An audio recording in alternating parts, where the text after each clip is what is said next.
I guess on that note, you've also got I think like a online program called Five Awakenings. Are there different levels of awakening?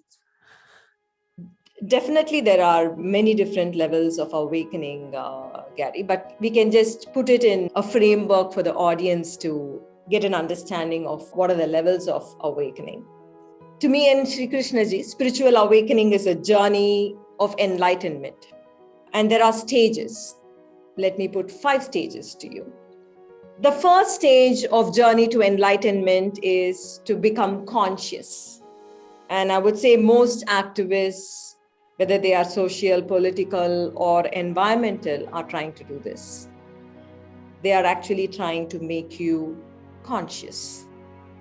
And when I say conscious, I'm talking about when you become conscious, you see how your behavior, how your actions are affecting the external. How your actions, how your behavior are, say, affecting your health, your career, your future generations, how it is affecting the environment. So that is the first stage on the journey to enlightenment. The second stage on the journey to enlightenment is to become aware. Here, you move your attention inward.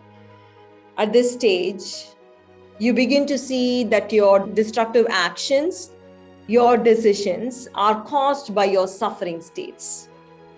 And you begin your practice of awareness to dissolve those negative suffering states. And your authentic spiritual journey begins here.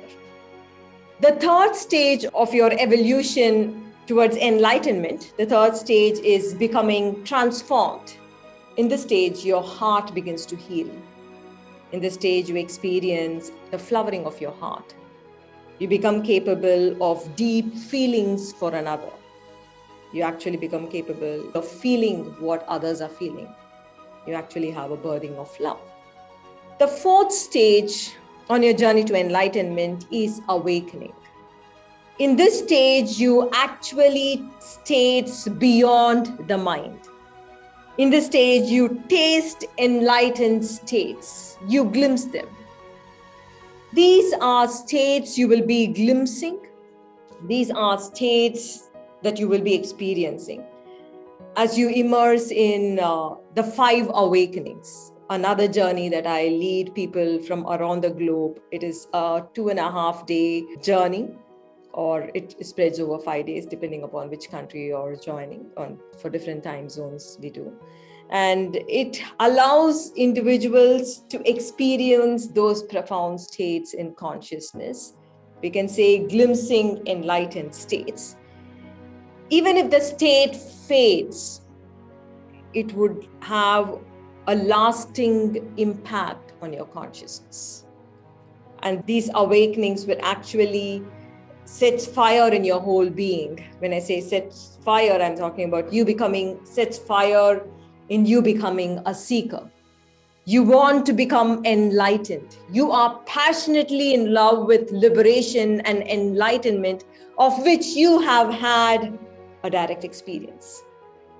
And definitely, this is not yet another crazy becoming driven by the need to have more than someone else, or being more significant in the eyes, your own eyes or the eyes of someone else.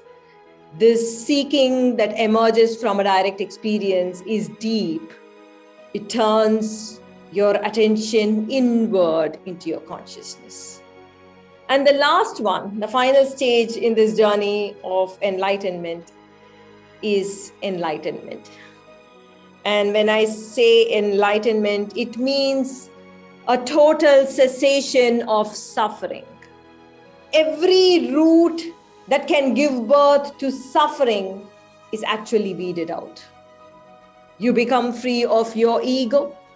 You become free of your cravings, your karma, your mind, your ignorance, yourself itself. So many of the tendencies you feel flowing into you, maybe flowing into you from this life, maybe flowing into you from the vasanas of your earlier lifetimes.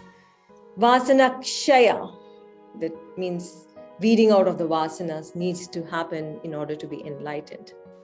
So much of purification of consciousness needs to happen, so that the seeds that cause suffering are eliminated, And then you experience an undivided oneness in consciousness. And these are the 5 stages that a seeker moves through.